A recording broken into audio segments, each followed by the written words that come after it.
আসসালামু আলাইকুম। আপনাকে যদি প্রশ্ন করা হয় দুবাইয়ের মধ্যে আপনি কোন জিনিসগুলো স্পেশালি বেশি দেখতে চান, প্রথমে ব্রুজ খলিফা আসবে, তারপরে ব্রুজ আল আরব আসতে পারে, মিরাক্কেল গার্ডেন অথবা গ্লোবাল ভিলেজ। আমি এই সবগুলো জায়গায় ঘুরে দেখেছি, তবে আমার কাছে সবচেয়ে যেটা ভালো লাগে আমি সেটা দুবাইয়ের যে কোনো এলাকায় যে কোনো অঞ্চলেই পাই। আসুন সেইগুলো একটু দেখাই। আপনি এইখানে দেখতে পাচ্ছেন এটা মসজিদ।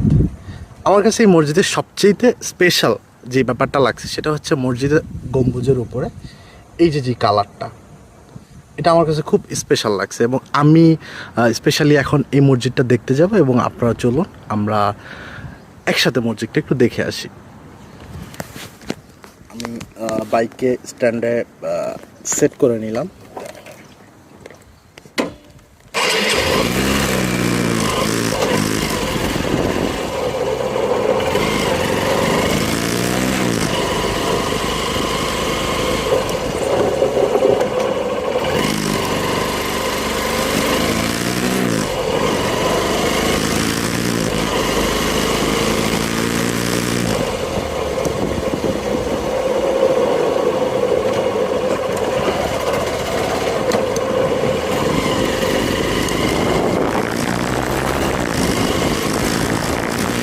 আমরা চলে আসছি মসজিদের কাছাকাছি।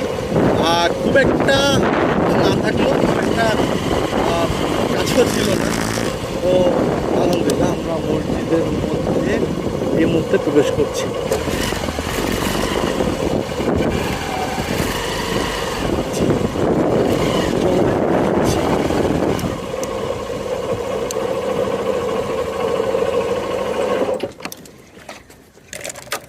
আমরা চলে আসছি। এই হচ্ছে সেই মসজিদটি যেটা আসলে আমরা দেখছিলাম তখন। कैसे हो भाई? अच्छा है ना?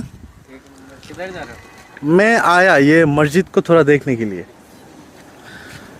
আমার কাছে সবচেয়ে স্পেশাল যে ব্যাপারটা লাগছে এই যে মসজিদের উপরে যেই গ্রিন কালারটা দেওয়া হয়েছে, এটা সবচেয়ে বেশি ভালো লাগছে। আমরা একটু ভিতরে যাই।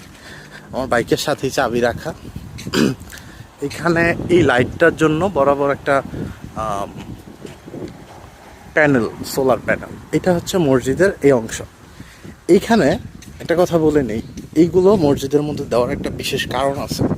কারণ হচ্ছে বরাবরের মতন সবসময় যদিও এই মসজিদের মধ্যে অনেক মানুষ হয়, ব্যাপারটা এরকম না। তবে জুমার দিনে এখান থেকে আপনার যে রাস্তাগুলো আছে ওই রাস্তাগুলো পর্যন্ত কিন্তু মানুষ হয়ে যায়, সুতরাং তখন কিছু করার থাকে না। তো এইখানে